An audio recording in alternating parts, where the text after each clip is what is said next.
하나님 말씀 구약성경 시편 3편을 함께 보시겠습니다. 구약성경 805쪽 시편 3편 1절에서 8절까지 한 절씩 교독하시겠습니다. 시편 3편 1절에서 8절입니다. 여호와여, 나의 대적이 어찌 그리 많은지요. 일어나 나를 치는 자가 많으니이다.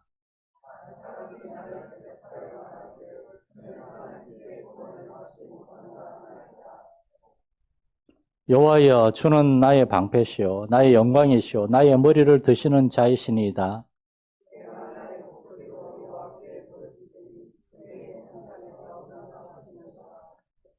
내가 누워 자고 깨었으니 여호와께서 나를 붙드심이로다.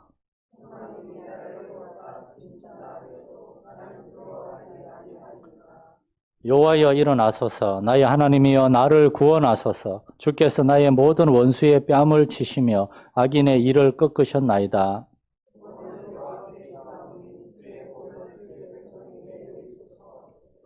아멘. 할렐루야. 아유, 수혜배가 꽉 찼습니다. 이렇게 바짝 붙어 앉아도 되나 싶을 정도로. 우리 이샘 선생도 포기했습니다, 이제. 비밀입니다, 이거는. 자, 절망의 한가운데서 부르는 노래. 절망의 한가운데서 또는 시련의 한가운데서 부르는 노래. 시편 3편이 그런 노래입니다. 근데 이상하지 않습니까?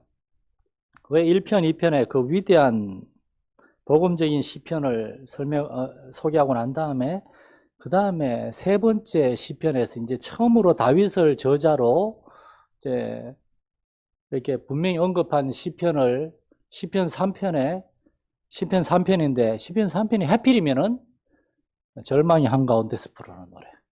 시편 3편에는 부제가 있습니다. 다윗이 압살롬을 피하여 도망갈 때 지은 시라고. 우리는 성경의 모든 순서나 그 내용들에 하나님의 성령의 특별한 인도하심이 있다라고 믿고 있습니다. 하나님께서는 다윗의 73편이나 되는 시편들 중에서 분명한 뜻이 있어가지고 이 다윗이 아주 힘든 가운데 지은 시를 다윗의 시편 중에서 제일 먼저 앞에 두신 것이다. 그렇게 우리는 믿을 수가 있는 겁니다. 다윗이 그의 아들 압살롬을 피하여 지은 시라고 하는 이 글의 표제, 영국의 찰스 스펄전 목사님 표제 하나로 설교를 하셨습니다. 그 표제 하나 가지고 1시간짜리 설교가 나왔어요.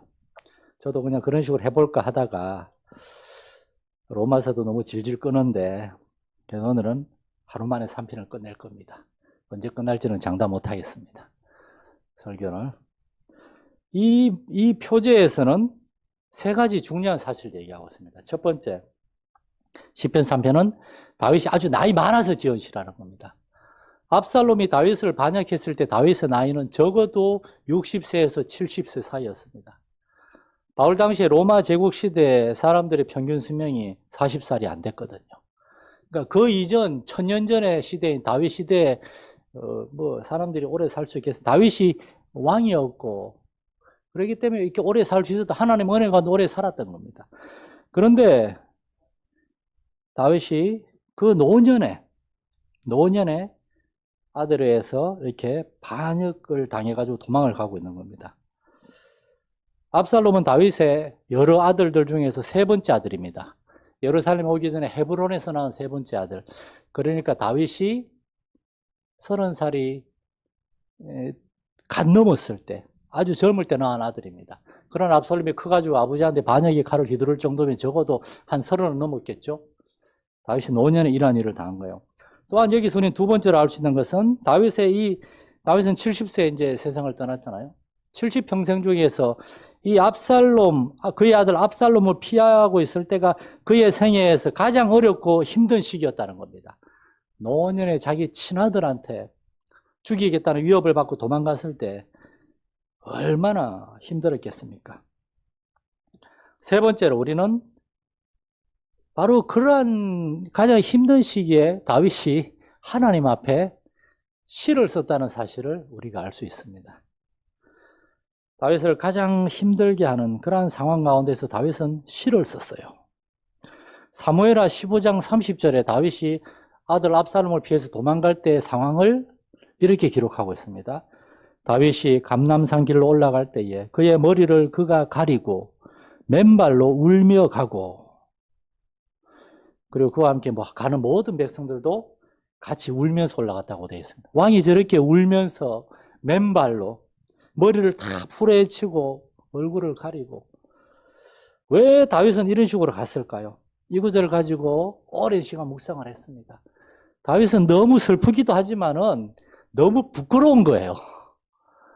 내가 자식을 잘못 가르쳐서, 내가 자식 때문에 이렇게 도망 나와서 나를 따르는 수많은 사람들이 내 자식 때문에 이렇게 도망가고 있는 게 그들한테 부끄럽고 미안하고, 또 하나는 하나님 앞에 너무 부끄럽고 괴로운 거예요. 압살롬이 왜 저렇게 살인마가 되어서 나를 죽이려고 하는지 다윗은 그 배경을 어느 정도 알거든요. 다 내 아들 압살롬이 정말 힘들 때 내가 그 아이의 마음을 어루만져 주지 못했구나 아는 거예요. 그러니까 하나님 앞에 다 저 때문입니다. 울면서 올라가는 겁니다. 우리 부모님들 자녀가 우리한테 칼 들고 덤벼들 리는 없겠지만은 우리를 실망시키고 정말 우리가 원하는 대로 믿음의 삶을 살지 않거나 또는 교회 다닌다 그러는데 정말 불경건하게 아주 혹시나 불의하고 부정직하게 사는 모습을 보면 우리 부모님도 얼마나 마음이 괴롭겠어요. 근데 압살롬은 지금 한 나라의 반역자가 되어서 수많은 사람들을 죽이고 아버지까지 죽이려고 하는 그런 상황에서 그 아버지 다윗이 아무리 왕이지만은 왕이기 전에 한 아버지로서 그는 머리를 풀어헤치고 얼굴을 가리고 맨발로 회개하는 마음으로 울며 가지고 도망갔어요. 그런데 다윗은 그야말로 인생이 밑바닥까지 떨어진 친아들로부터 버림받고 도망가고 있는 그러한 신세에서 우리를 더 놀라게 하는 것은 그 인생의 밑바닥에서 하나님께 기도했고 시를 썼다는 겁니다. 절망의 한가운데서 하나님께 노래를 했다는 겁니다. 우리가 읽어봤지만 여기 절망적인 그게 있습니까? 1, 2절에 여호와여 나를 대적하고 나를 치는 자가 왜 이렇게 많습니까? 1, 2절에 딱 그 얘기하고 3절부터 그러나 여호와여 주는 나의 방패시요 주는 나의 영광이십니다. 이 시는 결코 신세 한탄이나 하나님께 대한 원망이나 불평 그런 게 아닙니다. 사람들이 뭔가 힘든 일을 만났을 때 사람들은 어떻게 반응합니까? 여러분 자신은 어떻습니까? 저도 저 자신 한번 생각해 봤습니다. 누군가 우리를 죽이려고 달려드는 일은 그 인생에서 경험하기 힘든 일이지만 누군가 우리를 아주 미워하거나 우리를 힘들게 하는 그러한 일은 종종 경험할 수 있잖아요. 이유도 없이 우리가 미움을 받을 수도 있고, 솔직히 목회자로서 종종 그냥 목회자이기 때문에 이렇게 좀 욕을 먹을 때도 없잖아 있고, 어떤 경우에 제가 명백하게 잘못을 했기 때문에 분명히 이렇게 지적을 받아야 될 때도 있습니다. 어쨌거나 그러한 일을 겪었을 때 저는 어떻게 반응하는가? 일단 저는 제 아내한테 막 뭐라 그러죠. 제일 만만하다고. 그리고 바로 미안해가지고 하나님한테 가고 바로 하나님 앞에 달려가지 못할 때가 많았습니다. 사람들은 대개 다른 누군가를 원망하거나 아니면 자기 혼자만의 동굴로 들어가는 경우가 많습니다. 일단 교회를 잘 안 나오고 사람들도 잘 만나지 않고 예배의 자리, 기도의 자리, 하나님 말씀 듣는 자리에 잘 오지 않습니다. 왜냐? 사람들한테 실망했기 때문에, 하나님 앞에 실망했기 때문에. 그리고 아무것도 하지 않으려고 그럽니다. 근데 남자들은 아무것도 안 한다 그러면서 낚시는 또 다 가요. 이렇게 시험에 들고 그래도 낚시하고 산에 다 갑니다. 이렇게. 다윗은 그 가장 절망적이고 힘든 시간에 울면서 하나님 앞에 나아가서 하나님께 기도했고 노래를 불렀고 시를 썼습니다. 보면 4절에 보면 다시 이렇게 얘기합니다. 내가 나의 목소리로 여호와께 부르짖으니라고. 이 부르짖었다라는 말은 그냥 기도했다라는 것이 아니라 목청껏 외쳤다는 겁니다. 주여 주여. 요즘은 한국교회에서 사라진 만세 삼창이하고 주여 삼창하듯이 불렀다는 겁니다. 절규에 가까울 정도로는 하나님께 간절히 매달렸고 그리고 시편 3편을 썼습니다. 그래서 하나님께서는 다윗이 그 절망의 한가운데서 하나님께 기도하고 노래했다는 사실이 너무나 기특하고 그래가지고 다윗의 시편 3편을 시편의 세 번째 자리에 떡하니 자리하게 하신 것입니다. 그러면 우리도 시편 3편을 조금만 시간을 내서 자세히 살펴보면서 왜 우리 주위의 사람들은 절망을 가운데서 어떤 그 시를 만났을 때 이거는 아이고 나는 그런 절망 없습니다. 아닙니다. 절망 같은 그러한 힘든 상황만이 아니라 무언가 답답하고 속상하고 힘들고 내가 원하는 대로 일이 빨리 안 풀리고 내가 원하는 대로 뭐가 빨리 안 되고 그렇게 뭔가 답답하고 힘들 때 그럴 때 우리는 어떻게 반응하는가? 오늘 다윗의 시편을 통해서 우리가 우리 자신을 돌아보고 점검할 수 있기를 원하고 우리 주위에 혹시나 절망이 한가운데 서 있는 것처럼 보이는 사람들이 있으면 그들을 위해 기도하고 그들을 좀 돌아볼 수 있기를 원합니다. 첫 번째로 한번 보세요. 이 다윗의 인생에서 가장 절망적인 상황에서 쓰여진 시임에도 불구하고 그 내용은 너무나 밝고 기쁘고 따뜻합니다. 본문은 정확하게 세 개의 구조로 나누어집니다. 1, 2절은 하나님께 호소합니다. 호소.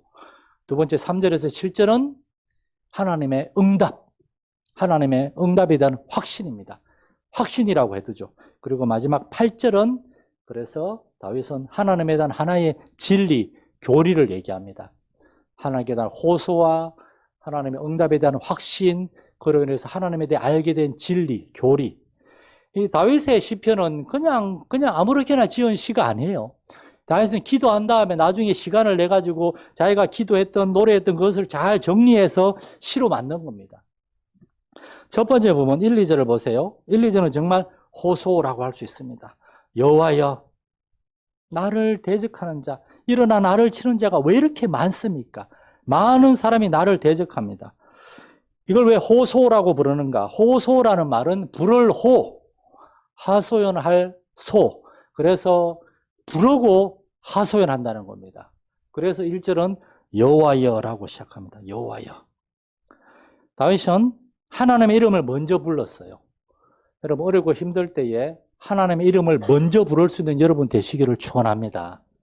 가장 힘들 때 누구 때문에 이런 거야? 왜 이런 거야? 원망할 사람을 찾고 분노하고 원망하고 저주하는 것이 아니라 땅의 것을 생각하지 않고 잠깐 내려놓고 문제 거기에 잠깐 눈을 들어서 하나님을 바라보며 하나님을 기억하고 하나님의 이름을 부를 수 있는 그 자체가 은혜라는 겁니다.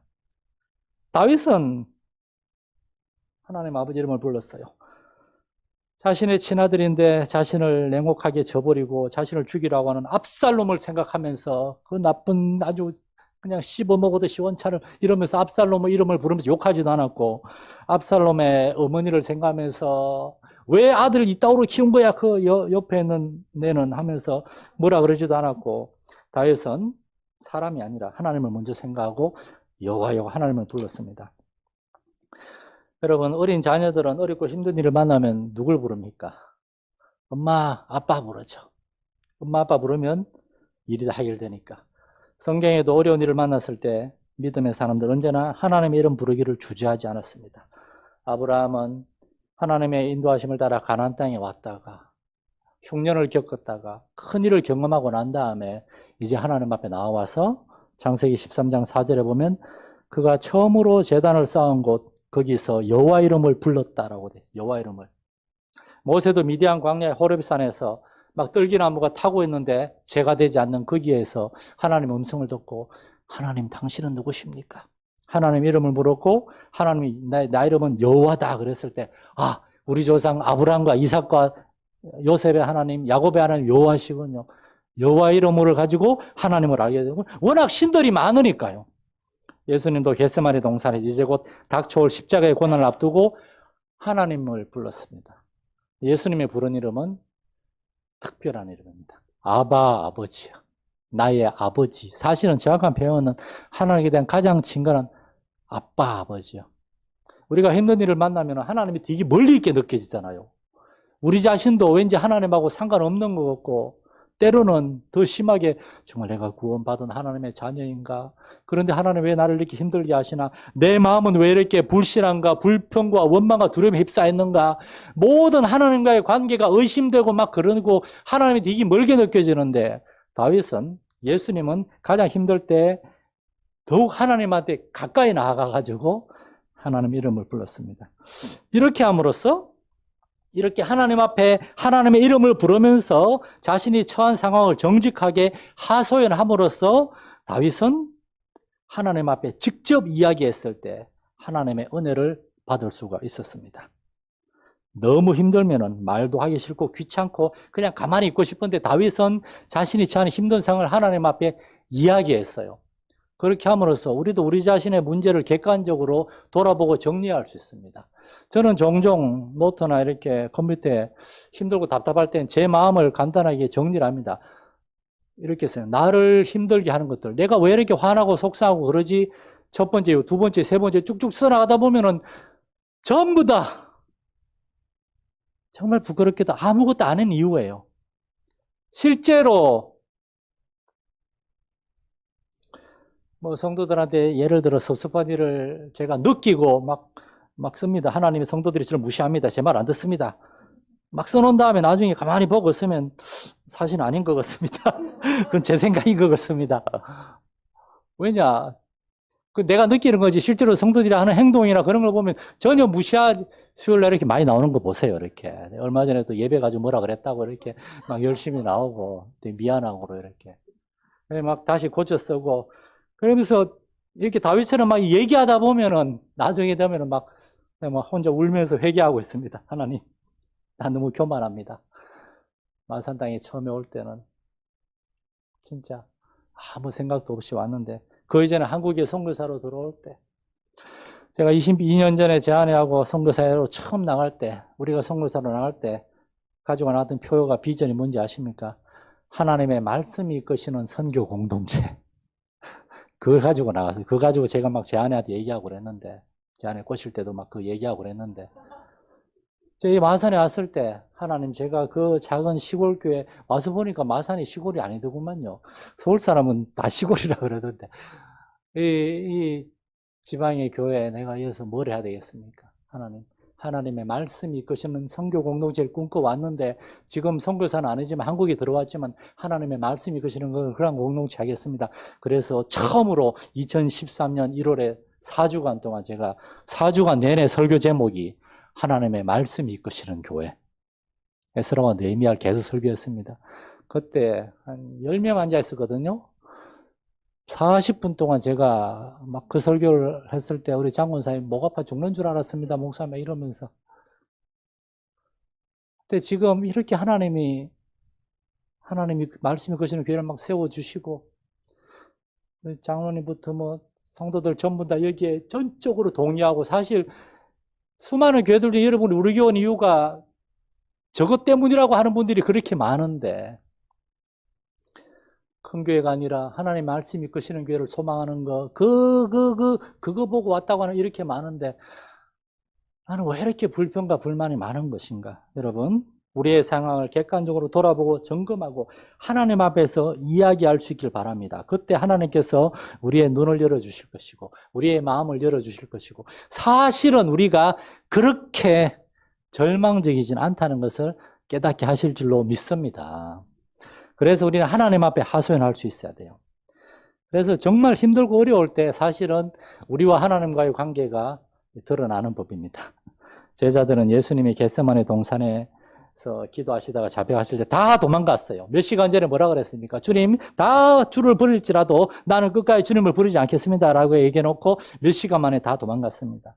불시험이 찾아왔을 때 하나님과의 관계가 드러납니다. 그때 우리가 적어도 도망가지 않고 멀리 가지 않고 하나님 앞에 더 가까이 오려고 할 수 있는 그래서 사람이 아니라 세상에 그 무엇이 아니라 하나님 앞에 하소연할 수 있는 여러분 되시기를 축원합니다. 두 번째 부분은 3절에서 7절까지 확신입니다. 확신.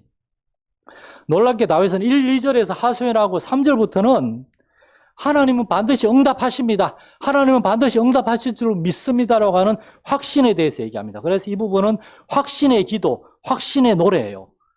1, 2절에서 자신의 두려움과 자신의 절박함에 대해서 하나님께 이야기하고 나니까 이야기하고 나니까 사실은 그게 아닌 거예요. 그게 아닌 거예요. 그래서 3절부터는 내가 아는 하나님이 어떤 분이신가. 다윗이 그때 나이가 60을 넘었다 그랬잖아요. 지난 거의 뭐 다윗의 일평생, 이제 다윗이 열 몇 살에 이제 골리앗과 이기고 지금까지 왔으니까 적어도 40년이 넘게 하나님을 믿고 섬기면서 살아왔는데 그 기간 동안 하나님이 어떻게 자기와 함께 하셨는가. 그러면서 다윗은 기억했고 3절에서 7절 사이에서는 여호와여 주는 하면서 하나님은 이런 분이십니다 하면서 하나님에 대해서 고백하고 선포합니다. 더 이상 자신의 어려운 문제 이야기하지 않습니다. 왜? 하나님이 이미 다 알고 계시니까요. 그러면서 그 문제들보다 더 크신 하나님, 그 문제를 해결할 수 있는 유일한 분이신 하나님에 대해 얘기하는데 특히 세 가지에 대해서 얘기합니다. 첫째, 하나님은 언제나 나를 지키시고 돌보시는 분이었습니다. 3절에 보면 여호와의 주는 나의 방패요 나의 영광요 나의 머리를 드시는 자입니다. 5절에는 내가 누워 자고 깨었으니 여호와께서 나를 붙드십니다. 방패가 하는 게 뭡니까? 칼싸움하다가 적의 칼과 창이나 화살을 막는 거, 내 몸을 지키고 방어하는 게 방패인데, 그런데 여러분 이 방패에 관한 중요한 진리가 있습니다. 옛날 방패는 되게 무서웠대요. 그래서 방패 드는 자가 따로 있을 정도였어요. 골리앗이 다윗을 죽이러 나갈 때 그 앞에 방패 드는 자가 그 거인 골리앗도 자기의 그 골리앗이 든 창자루 그 무게가 40kg거든요. 그거를 들고 이 방패가 들기 힘드니까 방패를 누가 들어주는 거예요. 그런데 그런 사람이 없으면 혼자 방패를 들어야 되는데 무거우니까 잠깐 내려놓는 거예요. 그때 화살이 날아서 쏘는 거예요. 항상 들고 있지 못해요. 그런데 주는 나의 방패십니다. 하나님은 절대 딴 데 가지 않습니다. 하나님은 항상 우리 앞에서 견고히 지키고 있기 때문에 그 어떤 불화살도 불시험도 여러분을 넘어뜨리고 여러분을 실족시키고 여러분을 멸망시킬 만한 그러한 시험과 시련은 결코 여러분에게 찾아오지 않는 줄 믿으시기 바랍니다. 사람이 감당할 시험밖에는 우리에게 당한 것이 없다 그러잖아요. 하나님이 그렇게 계획하셨고 시험 당할 즈음에 또한 우리가 도저히 감당 못할 것 같으면 피할 길을 주시는 겁니다. 그래서 하나님 우리의 방패라는 겁니다. 아이들이 처음에 자전거를 배울 때 되게 아빠들이 아이 뒤에 자전거를 붙들어 주잖아요. 그러자면은 자전거 속도만큼 뛰어야 됩니다. 뛰어야 돼요. 저도 두 아이 자전거를 우리 아버지는 교회 다니라고 또 회사 다니라고 주말에는 친구들하고 낚시 다니라고 바빠가지고 우리 삼형제한테 자전거를 못 가르쳐줬어요. 그래서 제가 초등학교 2학년 때 자전거를 직접 배워갖고 제 동생들을 제가 자전거를 가르쳐줬어요. 그래서 결혼하면 내 아이들 자전거를 반드시 내가 가르쳐주리라 제가 다짐을 했기 때문에 아이들 자전거를 가르쳐주면서 잡아주다가 막 뛰다가 어느 정도 되면 놔줍니다. 지가 알아서 가니까. 그런데도 휙 보내지 않습니다. 아빠는 한동안 따라갑니다. 혹시나 넘어질지 모르니까. 아이한테는 잡고 있다 그러고 거짓말하고 계속 안 잡고 따라가면서 한참 뛰댕깁니다. 땀 뻘뻘 흘리면서. 여러분, 저는 이 구절을 묵상하면서 하나님은 우리를 지키시기 위해서, 우리를 보호하시기 위해서 5절에 보면 내가 누워 자고 깨었으니, 다시 말해서 나는 잠자고 나는 쉬고 있을지라도 여러분, 우리의 살아계신 우리의 아버지 하나님은 주무시지도 않고 졸지도 않고 여러분을 지키시는 줄 믿으시기 바랍니다. 하나님은 쉬지 않고 여러분의 뒤를 뛰어다니면서 쫓아다니는 가장 자상한 아빠와 같이 여러분과 함께하고 계십니다. 그러다가 우리가 넘어질 것 같으면은 탁 붙들어주는 겁니다. 그래서 성경에 하나님 우리를 안아주신다 그렇게 얘기하잖아요. 다윗은 이 사실을 지난 40년 동안 경험했어요. 그래서 하나님이 이토록 나를 철저하게 지키시고 돌보시는 분이라는 것을 확신했습니다. 두 번째로 다윗은 하나님은 반드시 응답하시는 분이다라는 걸 확신했습니다. 4절에 내가 나의 목소리로 여호와께 부르짖으니 그의 성산에서 응답하실 것입니다. 셀라라는 것은 아멘, 할렐루야. 이 어떤 노래하고 난 다음에 이렇게 갖다 붙이는 추임새예요. 그래서 성경 읽을 때 뭐 읽어도 그만 안 읽어도 그만인데 우리 교회는 통일을 하죠. 다 읽는 걸로. 원래는 저는 안 읽었는데 성경 구절에 있으니까 뭐. 여러분, 우리가 기도하면 하나님은 반드시 응답하십니다. 이것이 다윗의 확신이요 우리의 확신이 되어야 할 줄 믿습니다. 하나님은 자녀들의 기도를 절대 무시하지 않습니다. 여러분의 자녀들이 뭐 도와달라 그런 거 무시합니까? 그런 무시하는 아주 먹었던 준비 안 된 부모도 있긴 하지만은 부모님은 자녀의 호소 부르짖으면 무시하지 않습니다. 아이들이 장성해가지고 이제 다 컸잖아요. 여보니까 지금 조만한 자녀들은 뭐 우리 집하고 우리 김성학 집사님하고 또 조만한 자녀들 이제 키우고 있는 집이 있고 서 집사님 이렇게 나머지 분들 다 장성한 아이들인데 다 타 지역에 있는 자녀들도 많은데 뭐 30살, 40살이 된 자녀들이랄지라도 어렵고 힘들어서 아이고 아버지 어머니 힘듭니다. 전화 한 통하면은 아버지 엄마는 그냥 하나님 앞에 그냥 매달리죠. 우리 아들, 우리 딸. 하나님도 저와 여러분을 그렇게 생각하시는 줄 여러분 기억하시기 바랍니다. 다윗은 이스라엘의 왕이요, 전사요, 영웅이었습니다. 우리는 다윗에 대해서 오해하고 있어요. 다윗이 아담한 키에 빨간 머리털에 예뻐장한 미소년, 송중기, 박보검 비슷하게 착각하는데 실제로 성경을 잘 보면은 다윗은 거의 어떤 배우가 갑자기 생각이 안 나는데 제가 보기엔 저하고 좀 비슷하지 않았을까 싶어요. 이렇게 날렵한 체구. 미켈란젤로가 다윗이라는 동상을 만들었잖아요. 키가 173입니다. 저보다 조금 크네요.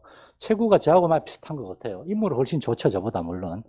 자오간 다윗은 거인 골리앗을 쓰러뜨렸고 지난 40년 동안 수많은 전투에서 살아남은 용사입니다. 그런데 이러한 용사가 옛날을 기억할 때 어떻게 내가 그 수많은 전투에서 살아남았는가? 이스라엘 땅은 경상남북도 크기입니다. 거기를 다윗은 사울을 피해가지고 10년을 도망 다녔어요. 10년이면은 경상남북도 10년이면은 다 파악할 수 있을 정도인데 사울은 다윗을 못 찾았어요. 하나님께서 다윗을 지키시고 보호하셨거든요. 사울과 그의 군사들의 눈을 멀게 해가지고 한 번은 다윗이 숨어있는 동굴 안에 그 앞에 사울의 군대가 진치고 그 동굴 안에 사울이 들어왔어요. 왜 그 안에 자기가 들어오는데 한번 정탐할 생각도 안 했을까 사울은요. 하나님이 사울과 부하들의 눈과 마음을 닫아가지고 아무 생각 없이 들어가서 다윗의 군사들이 보는 데서 사울은 잠을 자고 있었습니다. 그때 다윗과 부하들은 무엇을 생각했겠습니까? 부하들은 모르겠지만 다윗은 하나님이 우리를 지켜주고 계시는구나. 그래서 그래서 다윗은 참으로 하나님이 우리를 지키시고 우리의 기도를 들으시고 구원하시는 분이구나. 그것을 깨달은 것입니다. 여러분의 삶 가운데서 하나님이 이러한 하나님이신 것을 경험하고 깨달을 수 있기를 축원합니다. 세 번째로 다윗은 또 하나님은 나를 위해서 일어나서 일하시는 하나님이다. 그렇게 선포합니다. 7절 말씀에 보면 여호와여 일어나소서 나의 하나님의 나를 구원하소서 주께서 나의 모든 원수의 뺨을 치시며 악인의 일을 꺾으셨나이다. 이 구절은 정말 놀라운 구절입니다. 이 구절 한 절로 설교 한 편이 나왔어요. 찰스 스펄전 목사. 왜냐? 여호와여 일어나소서. 이거는 오늘날 사람들이 잘 이해를 못하는 구절이에요. 이거는 왕이 다스리는 옛날에 왕은 절대 일어나지 않습니다. 왕이 움직이는 모습은 아무도 못 봐요. 신하들은 다 엎드려 있고 엎드려 있으면 왕이 와가 앉아요. 다 얘기하고 왕이 가기 전에 다 또 엎드려요. 그러면 일어나서 갑니다. 왕이 일어나는 거는 대부분의 사람들은 못 본다 그럽니다.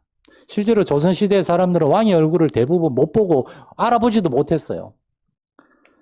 왕은 언제나 왕자에 앉아서 지시를 내립니다. 보고를 듣고. 그런데 왕이 그 왕자에서 일어나는 때가 있어요. 가장 중요한 때는 전쟁을 선포할 때입니다. 왕이 일어나서 군사들을 모으라. 전쟁을 선포한다. 다윗은 여호와 일어나소서 나를 위해서 일어나셔서 나를 대적하는 자들과 저 사탄 마귀의 그 권세들과 전쟁을 선포하시고 나를 위해 싸워주소서 그 얘기입니다. 그리고 다윗은 하나님께서 그렇게 일하시는 분임을 그는 믿었습니다. 하나님은 다윗의 기도를 들으시고 일어나셔서 다윗의 모든 원수들의 뺨을 치시며 그들을 다 이기고 사로잡아서 그들을 모욕하시며 그리고 그들의 일을 꺾으시며 일을 꺾는다 말은 그들의 맹수들을 잡으면 일을 꺾고 옛날 몽골 군사들은 이렇게 적군을 잡으면은 발목에 힘줄을 다 끊었다 그러잖아요. 그렇게 상대방을 무력화시키는 거예요. 무장 해제시키는 겁니다. 다시 말해서 다윗은 하나님이 나를 위해 일하시는 하나님이신 줄 알고 하나님 일어나셔서 나를 위해 싸워주소서. 여러분 우리가 기도하면 이제부터는 우리가 아니라 하나님이 일하시고 하나님이 싸우시는 줄 믿으시기 바랍니다.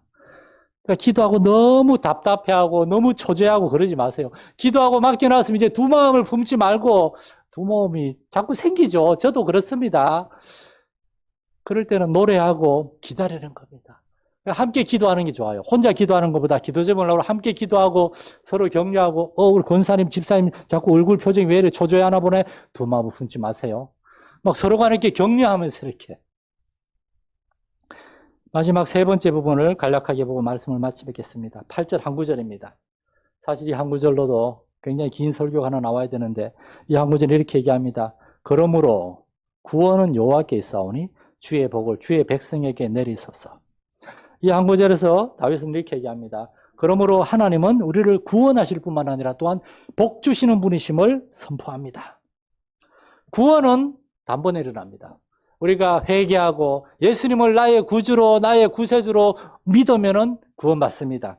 그러나 구원받은 이후에 우리의 삶에 계속해서 하나님께 복을 받아야 돼요. 하나님의 돌보심과 응답하심 그게 필요한데 하나님은 구원하실 뿐만 아니라 주의 백성에게 주의 복을 내리는 분이라고 다윗은 얘기합니다. 참된 믿음의 사람은 그래서 언제나 우리의 삶 속에 어려움이 닥칠 때마다 사탄마귀가 우리에게 절망적이고 안 좋은 생각을 줄 때마다 아니야. 그럼에도 불구하고 하나님이 나에게 복을 주셔서 그러면서 받은 복을 헤아려 보는 사람이고 믿음이 어리고 아주 연약한 사람은 아이고 정말 하나님이 나한테 복을 주시는 건가 예수 믿으면 복 많이 받는다는데 왜 이 모양이 꼴인가. 한 달쯤 전에 저기 우리 마산의 어떤 제 친구 교회 목사님 그 교회 성도 중에 한 분이 바다에서 일하시는 분인데 목사님 찾아왔어. 목사님 이제 교회 그만 다닐랍니다. 교회 다닌 지 10년 동안 교회 다녀봐야 뾰족한 게 없는 것 같습니다. 이제 교회 그만 다닐랍니다. 목사님 사모님 너무나 마음이 아팠대요. 교회 다녀봐야 뭐 복을 받는 것 같지도 않고 나 그만 다닐랍니다. 굉장히 정직하죠. 굳이 그런 얘기 안 하고 조용히 안 나와도 되는데 굳이 목사님한테 그래서 더 그걸 가지고 기도하게 됐다는데 다윗은 지금 친아들한테 쫓겨나서 목숨의 위협을 받고 이런 상황에서 그럼에도 불구하고 하나님이 나를 구원하시고 복 주시는 하나님이시다. 어떻게 이렇게 얘기할 수 있는가?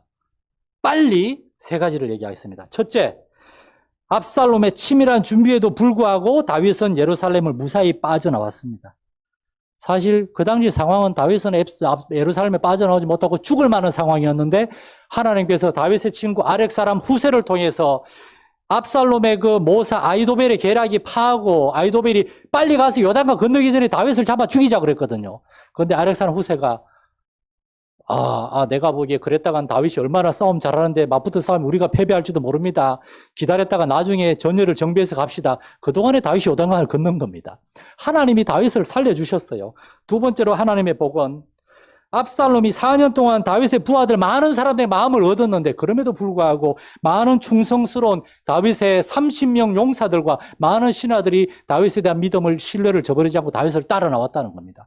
나중에 압살롬과 전투를 했을 때 그들이 이겼어요. 싸움 잘하는 사람은 다 다윗을 따라왔거든요. 세 번째로 이 일을 통해서 노년의 다윗은 하나님 앞에 자신이 믿음이 해이해지고 자녀들의 문제에 대해서 너무나 대충대충 정말 대했다는 것을 깨닫고 하나님 앞에 철저히 회개하고 그가 하나님 앞에서 새로워졌다는 겁니다. 이것을 타산지석으로 삼아서 다윗이 하나님 앞에 더욱더 믿음의 사람이요 기도의 사람으로 변화될 수가 있었다는 것입니다. 이러한 것들을 가지고 다윗은 고난당한 것이 나에게 유익이다. 이 고난 중에도 오히려 하나님이 나를 구원하셨고 복 주셨다라고 고백하고 있는 것입니다. 여러분, 우린 다윗처럼 되기는 쉽지 않겠죠. 그러나 시편을 읽고 묵상하면서 어떻게 이러한 상황에서 이분은 하나님께 찬양하고 경배하고 이렇게 믿음의 고백을 할 수가 있었는가? 어떻게 그렇게 우리도 다윗처럼 우리가 처한 상황을 생각하고 사람들 앞에 이야기하기보다 하나님 앞에 이야기하고 기도하면서 하나님의 은혜를 구할 때 다윗에게도 이렇게 구원을 주시고 복을 주신 하나님이 저와 여러분에게 복을 주시지 않겠습니까? 이러한 하나님을 신뢰하고 경험할 수 있는 여러분 되시기를 축원합니다. 살아계신 주 하나님 아버지, 다윗이 절망의 한가운데서 하나님을 부르고 하나님께 하소연하고 하나님이 어떠한 분이신지를 다시금 깨닫게 되고 마침내 하나님의 구원과 복을 확신하게 되었던 것처럼 우리 사랑하는 성도들도 크고 작은 어려운 일, 어떤 어리고 힘든 가운데서도 먼저 하나님의 이름을 부르며 하나님을 기억하게 하시고 하나님의 도우심을 경험하게 하시옵소서. 이러한 하나님의 놀라운 은혜를 많이 경험함으로 우리도 다른 사람을 돌아보고 섬길 수 있는 그러한 사람들 되게 하여 주옵소서. 우리 주 예수님의 이름으로 기도드립니다. 아멘. 하늘에 계신 우리 아버지, 아버지의 이름을 거룩하게 하시며 아버지의 나라가 오게 하시며 아버지의 뜻이 하늘에서와 같이 땅에서도 이루어지게 하소서. 오늘 우리에게 일용할 양식을 주시고 우리가 우리에게 잘못한 사람을 용서하여 준 것 같이 우리 죄를 용서하여 주시고 우리를 시험에 빠지지 않게 하시고 악에서 구하소서. 나라와 권능과 영광이 영원히 아버지의 것입니다. 아멘.